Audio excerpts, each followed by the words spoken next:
Good morning, everyone. My name is Dennis Tran. I am the Procurement Specialist Lead at Procurement Australia. Joining me today also are my colleagues from the Sales, Marketing and Contracts team.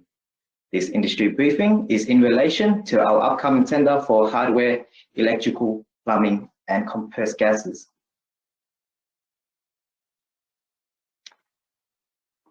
We are here today so that I can give you a summary of the upcoming tender and resultant contract. Ultimately, the goal is also to seek your feedback with regards to the tender and specifications, as you are the industry experts.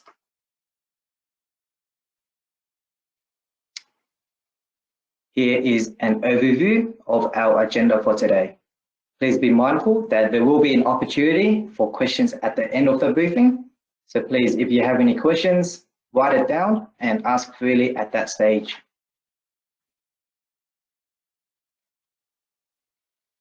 So some things which we are looking for from you today include feedback on the specifications, as well as any new components to be included. Hopefully this briefing will then allow you to participate and submit a good quality tender. We would also appreciate knowing any reason why you ultimately cannot participate. It is also important to keep in mind that we are assembling a high-level specification for the establishment of a panel.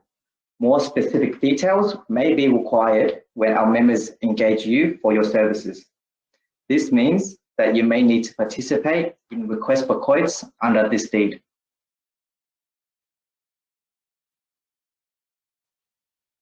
So who is Procurement Australia? We are a national procurement solutions provider with a membership base of over 24,000 entities.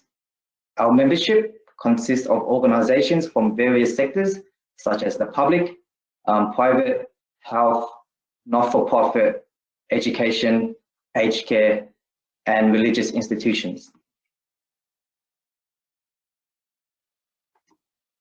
In 1985, we were established by the City of Melbourne and was known as the MAPS Group. Over the years, our organization grew, and in 2015, we started offering our services to all governments and industries. In 2017, we acquired Church Resources, who were a specialist aggregator for the not-for-profit sector. And today, we are known simply as Procurement Australia.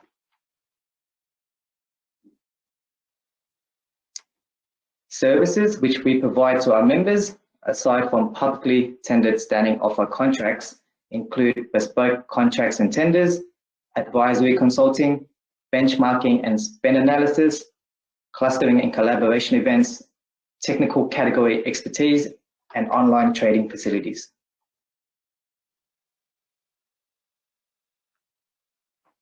As a procurement organization, it is essential that we align our service delivery to best practice standards.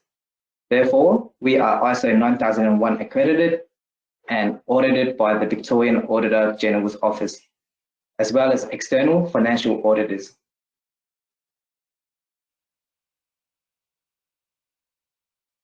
Some of the benefits which we provide to our members include time and resource saving, as they don't have to run tenders of their own.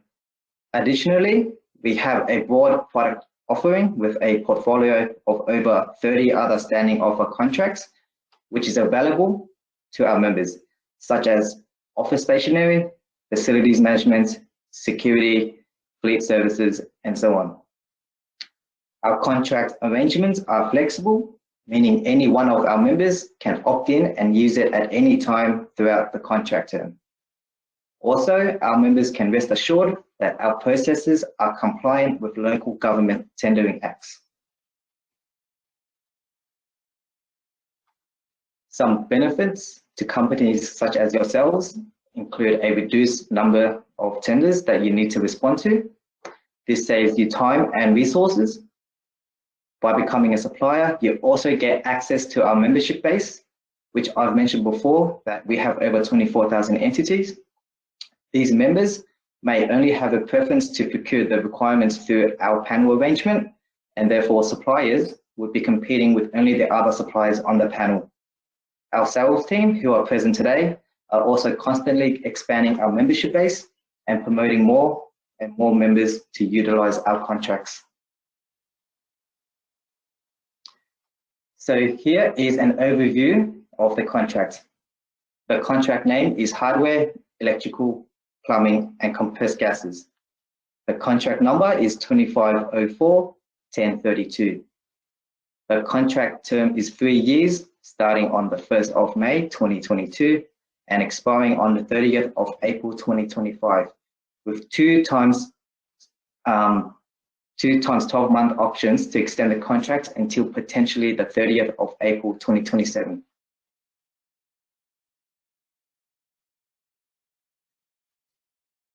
As I've mentioned before, our processes are compliant with local government acts, sections 186 in Victoria and 55 in New South Wales. We also seek to obtain an outcome that offers PA members a panel of experienced contractors, and lastly, to provide a centrally managed standing offer contracts for RFQ activity. This is an opportunity for suppliers such as yourselves to tailor responses and pricing specific to individual member requirements. As I understand, aspects such as pricing may vary from member to member.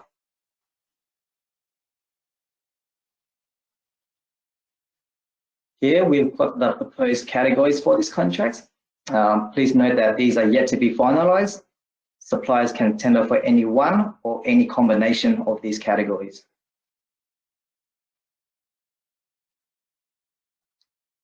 Starting off with category 1, hardware and associated products. These are the types of subcategories which we are seeking. Please note that the category is not limited to just these, and that we invite submissions for any other hardware products not listed. I'll leave this for a few seconds so you can quickly read through the list.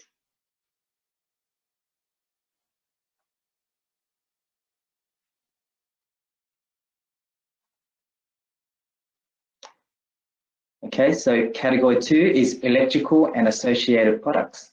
Again, the subcategories include but are not limited to the following dot points.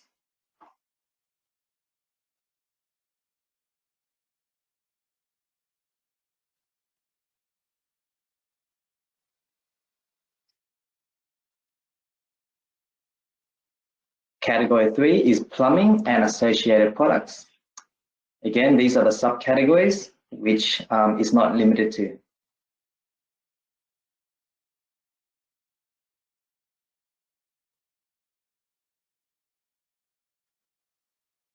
And lastly, category 4 is compressed gases. These are historically the most commonly used by our members. However, again, suppliers are welcome to tender any other gases they want to offer.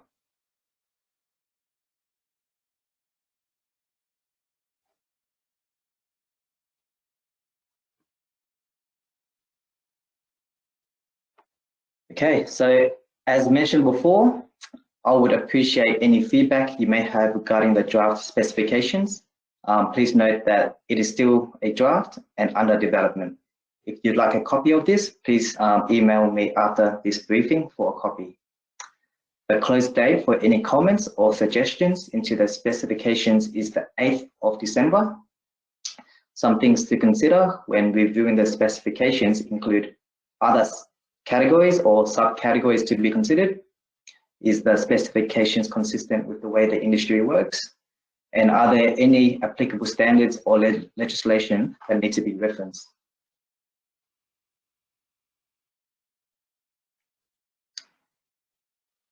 Please note that suppliers are welcome to tender for any one category or a combination of the categories. Each category would then be assessed individually and awarded by category and by states. To the right of the screen there, we have a typical criteria which we may utilize for this type of tender. So we'll be looking at compliance requirements, contractors' performance, customer focus, corporate social responsibility, and price-related criteria.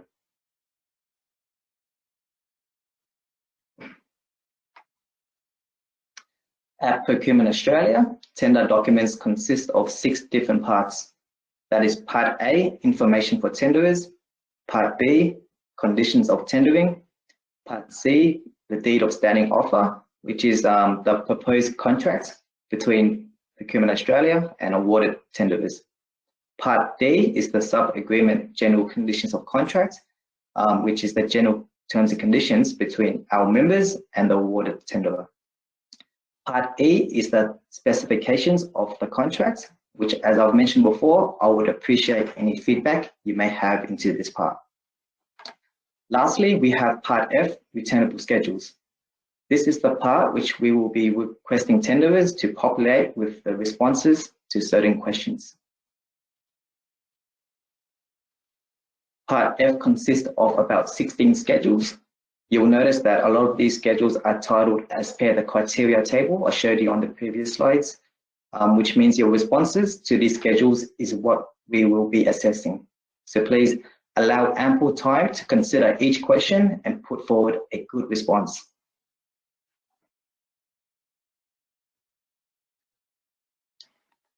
I'll be the tender manager for this event. My role will be to manage the tender event, call and close the tender, summarize and evaluate submissions, and then develop a contract award recommendation.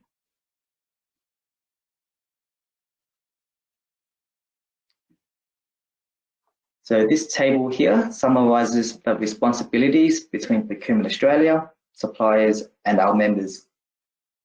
So first off, Procurement Australia will be responsible for calling and receiving tenders, evaluation, making a contract award decision, and then executing a contract with the successful suppliers. Participating members will then issue purchase orders, receive and make payments, and manage the commercial relationships with the suppliers. Suppliers will be responsible for sales reporting and rebate payment, with Procurement Australia responsible for the overall monitoring of contract performance.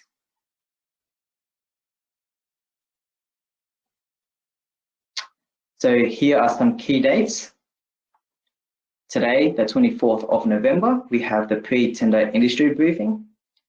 If you'd like to provide any feedback, then that is due by the 8th of December. On the 25th and 26th of January 2022, we'll be placing ads in major newspapers in Melbourne and Sydney to advertise the request for tender.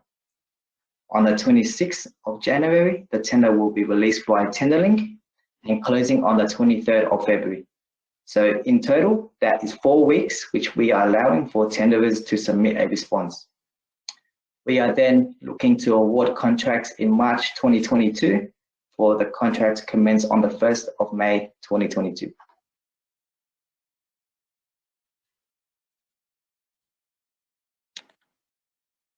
Please note that tender documents can be downloaded via Tenderlink only.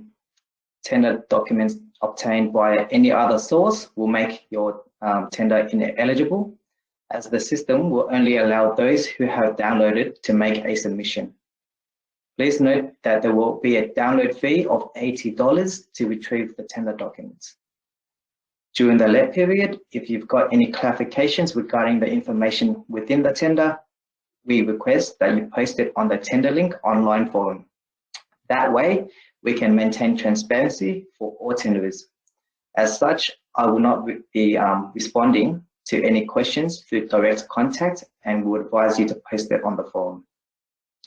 If there is any addendums, such as additional documents or changes, then it will also be through Tenderlink. We encourage you to download the documents as soon as possible, as the form will then close on the 16th of February 2022.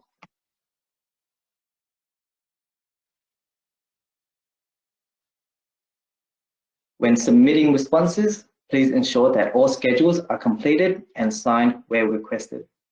If you have any other relevant marketing collateral or information deemed necessary, please feel free to submit those also.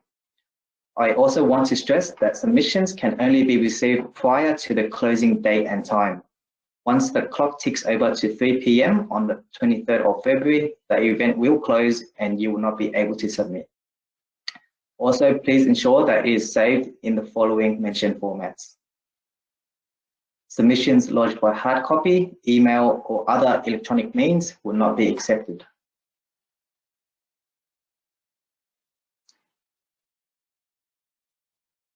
Okay, so Pursuant to a contract, the contractor will be required to pay Procurement Australia a rebate on all sales made to our members in accordance with the deed. That rebate is yet to be determined, but is generally around the 2 to 3% mark. The actual percentage will be confirmed in the tender documents. Tenderers are required to incorporate this rebate when completing their financial responses.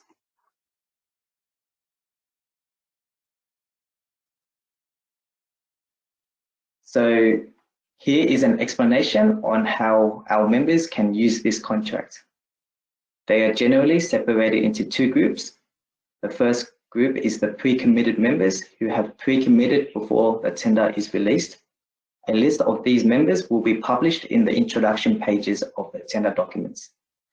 Any other members who wish to use the contract after the tender is released will need to opt in, which is essentially an email or a letter to the successful supplier stating that they would like to use the Procurement Australia contract.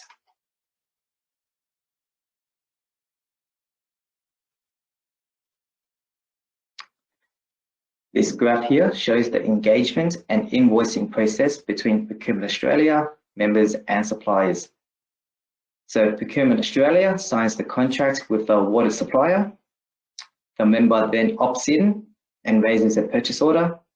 The supplier delivers the product or service to the member and then invoices them. Members will then pay the suppliers.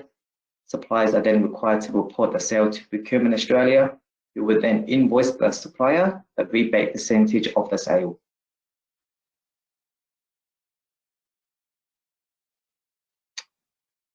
Okay, so if you are interested in submitting a response to this tender, then here are some tender hints. First one is to answer each and every question. This may seem like common sense, however, we've seen it so often, and the tenderer ends up losing points on evaluation. Secondly, don't just write refer to attachment.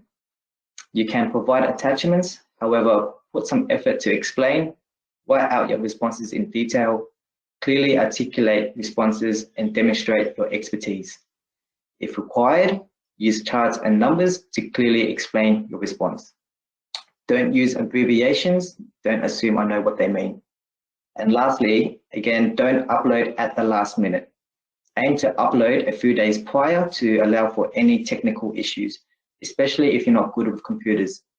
And as per the terms and conditions of tendering, late submissions may not be accepted.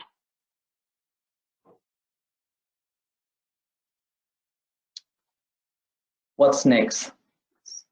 So as mentioned before, the draft specifications are available for your review and feedback. Please email me if you'd like a copy of this. The last day for feedback will be the 8th of December. The tender will be available for download from the 26th of January 2022 at www.tenderlink.com/Procurement Australia. Prior to that, you may want to register an account first. Just go to that website and follow the prompts for registration. Registering an account is free. However, again, to download the actual tender documents will be an $80 fee. So there are my details. Again, I'll welcome any feedback you might have, or even if you'd like to have a general discussion regarding the contract. So that's 0398108616 for my landline, or dtran@paltd.com.au for my email. I'll just leave it for a few seconds in case you need to write that down.